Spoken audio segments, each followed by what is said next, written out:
গতকাল যোগ্য group C group D শিক্ষাকর্মীদের কিছু প্রতিনিধি বিধানসভায় বিরোধী দলনেতার কাছে যায়।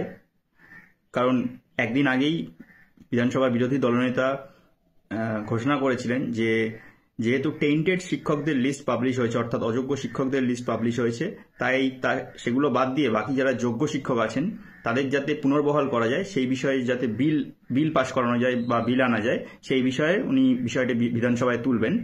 তো সেই কারণেই আমরা যারা যোগ্য শিক্ষাকর্মী আছি আমরাও এই বিষয়টা নিয়ে ওনার কাছে জানাতে গিয়েছিলাম।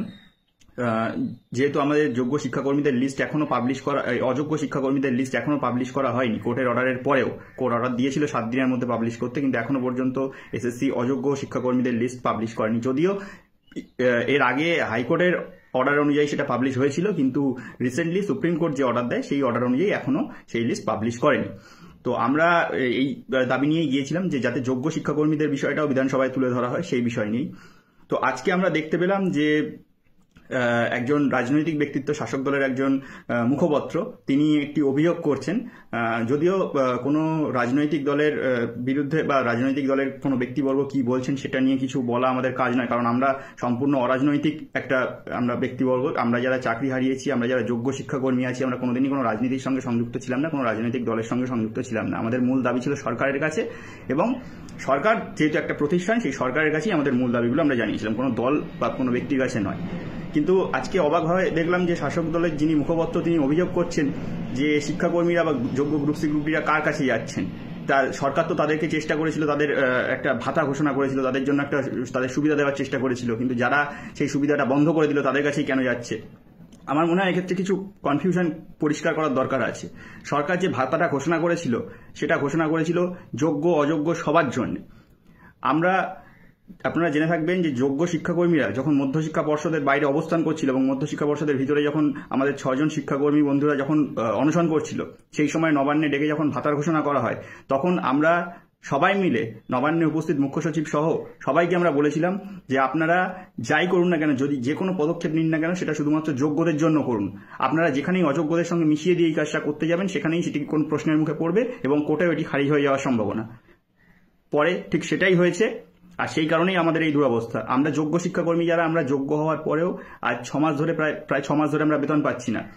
আমাদের বহু লোকের মাথায় বিশাল অঙ্কের ঋণ, বাড়িতে অসুস্থ বাবা মা বাচ্চা কাচ্চা আছে। ফলে সেই অবস্থায় আমাদের একটা পরীক্ষার মুখে ঠেলে দেওয়া হচ্ছে, একটা ওপেন টু অল পরীক্ষার মুখে। সেই এখন 10 বছর পরে এখন এইরকম বেতনহীন অবস্থায়, এখন এইরকম একটা ওপেন টু অল পরীক্ষার মুখে আমাদের পক্ষে কি করে আমাদের পক্ষে এই পরীক্ষায় পাশ করা সম্ভব? কি করে প্রিপারেশন নেব আমরা?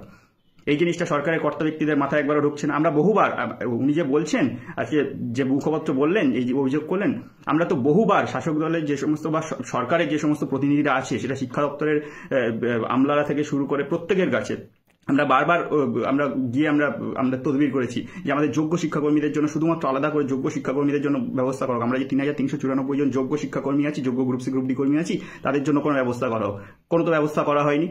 আজ যখন বিরোধী দলনেতা, একটি সরকারি পদ, তিনি যখন বলছেন যে অযোগ্য শিক্ষকদের লিস্ট যেহেতু পাবলিশ হয়েছে, তাই বাকি যারা যোগ্য শিক্ষক আছেন তাদের জন্য আমরা বিল পাস করার কথা বিধানসভায় তুলব, তখন সেখানে আমরা যারা যোগ্য শিক্ষাকর্মী আছি তাদের যে অযোগ্যদের লিস্টটা পাবলিশ হয়নি, সেই বিষয়টা আমরা কেন তার কাছে তুলে ধরবো না? সরকার তো কোনো পদক্ষেপই নিচ্ছে না, সরকার তো কোনো ব্যবস্থাই নিচ্ছে না। তাহলে এই কথাগুলো এরকমভাবে বলার মানেটা কি? আমরা এখনো পর্যন্ত আবারও বলছি, আমরা কোনো রাজনৈতিক দলের সঙ্গে সংযুক্ত নই, কোনো প্রকার রাজনৈতিক ব্যক্তিত্বের সঙ্গে আমরা সংযুক্ত নই। আমরা সরকারের কাছে দিনের পর দিন দাবি জানিয়েছি, আমরা সরকারের আধিকারিকদের কাছে দিনের পর দিন আমরা বলে এসেছি যে যোগ্য শিক্ষাকর্মীদের জন্য কোনো ব্যবস্থা গ্রহণ করার কথা। ব্যবস্থা তো গ্রহণ করেইনি, উল্টে আমাদের সঙ্গে খারাপ ব্যবহার করা হয়েছে, আমাদের সঙ্গে দেখা পর্যন্ত করা হয়নি ঠিক মতন। আমরা এখন বারবার বিকাশ ভবনে বা অন্য কোনো দপ্তরে গেছি। এমনকি পরীক্ষার যে নোটিফিকেশন বার করেছে, সেখানেও যারা যোগ্য গ্রুপ সি কর্মী আছে, যারা 2016 সালের যোগ্য গ্রুপ সি আছে, তাদের জন্য মাত্র 5% এক্সপিরিয়েন্সের নাম্বার দেওয়া হয়েছে, বাকি 3টে সেক্টরে 10% নাম্বার দেওয়া হয়েছে। এই সমস্ত জিনিসগুলো, এই সমস্ত অনুযোগগুলো আমরা যখন তুলেছি, তখন কেউ পাত্তা দেয়নি। আজকে যখন বিরোধী দলনেতার কাছে এই বিষয়টা তোলা হয়েছে, তখন শাসক দলের মুখপাত্র তিনি এখন রাজনীতির অভিযোগ করছেন। আমার মনে হয় এই সমস্ত জিনিসগুলো বাদ দিয়ে শাসক বিরোধী নির্বিশেষে, আমরা প্রত্যেকবার বলে এসেছি, আমরা বিধানসভার স্পিকারের কাছেও আমরা চিঠি দিয়েছি যে আমাদের যোগ্য শিক্ষাকর্মীদের ব্যাপারে ভাবার জন্য। আমরা বিরোধী দলের কাছেও দিয়েছি, আমরা প্রত্যেকটা শাসক বিরোধী নির্বিশেষে আমরা শিক্ষা দপ্তরে দিয়েছি, আমরা শিক্ষামন্ত্রীর কাছে দিয়েছি, প্রত্যেকের কাছে দিয়েছি। আমরা শাসক বিরোধী নির্বিশেষে প্রত্যেককে বলতে চাই যে যোগ্য যে ৩,৩৯৪ জন যোগ্য গ্রুপ সি গ্রুপ ডি শিক্ষাকর্মী আছে তাদের জন্য ব্যবস্থা অবিলম্বে করুন, শুধুমাত্র তাদের জন্য ব্যবস্থা করুন। কারণ তাদের 6 মাস ধরে তাদের বেতন নেই, তারা কিভাবে চাকরির এই বিপুল কম্পিটিশন, যে গ্রুপ সি গ্রুপ ডির ফর্ম ফিল আপ হলে প্রায় 30 থেকে 40 লাখ পরীক্ষার্থী হবে, এই বিপুল সংখ্যক পরীক্ষার্থীর মাঝে কিভাবে পাশ করা তাদের পক্ষে সম্ভব কম্পিটিটিভ বেস একটা এক্সাম এত বছর পরে। এই জিনিসগুলো ভাবার জন্য অনুরোধ করছি এবং রাজনৈতিক যে সমস্ত কুৎসাগুলো করছে এই সমস্ত রাজনৈতিক কুৎসা থেকে আমাদের দূরে রাখার জন্য অনুরোধ করছি। শুধুমাত্র একটা নিরপেক্ষ দৃষ্টিভঙ্গি থেকে, নিরপেক্ষ দৃষ্টিকোণ থেকে যাতে যোগ্য শিক্ষাকর্মী যারা আছে তাদের জন্য যাতে ব্যবস্থা করা হয় এই অনুরোধ জানাচ্ছি।